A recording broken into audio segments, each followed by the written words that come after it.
Referendums jau nav priekš pašapliecināšanās nekādā veidā, bet man liekas, ka šajā situācijā, līdz kāda viņa ir novesta, ir būtisks tas vēstījums ārpus Latvijas vispār sabiedrībai.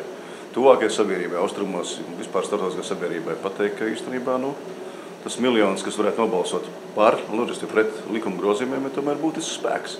Tas ir vairāk vēstījums ārpus, ne jau mums pašiem. Latvieši ar savu zemo pašnovērtējumu, nācijas pašnovērtējumu, ar savu kaut kādu mazohismu, īstenībā ir izprovocējuši to, ka šobrīd tā latviešu valoda no citiem netiek novērtēta. Un ka vispār kaut kāds šāds jautājums var gaisā pacelties, vienalga, kurš arī to ir iniciētu. Bet ja sabiedrība būtu ļoti stingri bijusi, savos 20 gados stingra savā latvietībā, ne pa labi, ne pa kreisi, tad īstenībā tāda Lindermaņa šobrīd vispār nebūtu.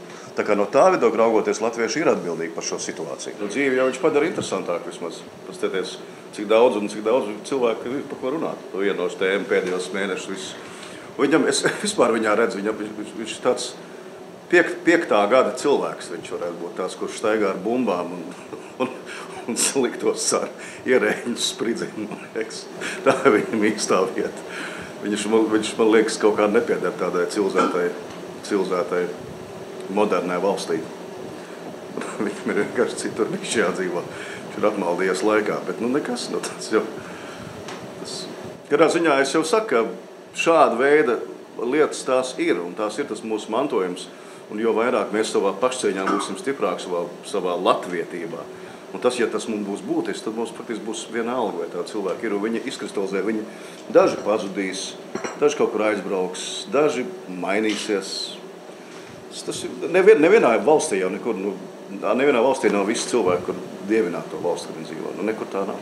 Arī no nacionāla principa, arī šādas problēmas taču ir visur pasaulē. Skaidrs, ka tas ir daži cilvēki inspirētas lietas, un es tomēr atļaušos arī iemest akmeni arī tomēr visu Latvijā lauciņā, jo, manuprāt, viņu referendums arī bija pietiekami nevajadzīgs. Un ko latviešu vairākums tomēr arī novērtēja kā nevajadzīgi, jo nesavāca tos parakstus, lai būtu referendums par skolās, ka māca tikai latviešu valodā. Es pats ar tajā nepiedalījos, jo es domāju, ka tas nav veids, kā latviešu valodu stiprināt ar kaut kādu likumu burtu, jo viss ir jāsāk tikai vienīgi katram pašam no sevis. Un es nedomāju, ka ja tagad skolās mācīs tikai latviešu valodā, ka tas kaut ko glābs, tas nekādā veidā neglābs situāciju. Ja latvieši paši nerunās savā valodā, un ja mēs runāsim ar krieviem, krievu valodā aizbildnoties to, ka tā viņam vieglāk, tad nekāds likums to nepalīdzēs. Mēs varam ierakstīt 10 reizes un satversmē nostiprināt. Tev būs runāt latviešu valodā, bet ja mēs paši to nedarīsim, tad līdz ar to tas, protams, bija ļoti veiksmīgs instruments tādam Lindermaņa rokās, tas Raivis Dzintars savukārt referendums, un tā ir tāda savstarpēja paspēlēšanās. Interesanti, kāda būtu situācija attīstīsies, ja visu Latviju nebūtu ierošinājuši to referendumu. Lietas, ko valstiski var regulēt, ir piemēram mēdīju izplatība. Mums krievvalodas dominanti ir milzīgi šeit Latvijā.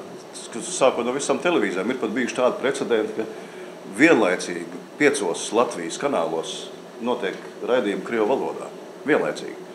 Tā ir sakritība, tā nav ikdiena, bet tomēr tas ir nenormāli, manuprāt, ja es dzīvodams brīvā Eiropas Savienības valstī, es uzspiežu televīzijas kanālu, man skan visu laiku svešu mēli.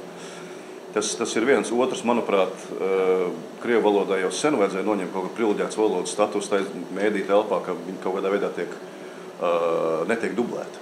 Vai tad vienkārši noņemam dublēšanos visām valodām, palaižam valodu pieejamību pilnīgi brīvā tirgu televīzijā, viss, vai franču, angļu, itāļu, vienalga. Vai arī tad dublējam visu un neradam vienu privileģētu situāciju, privileģētu stāvokli vienai valodai.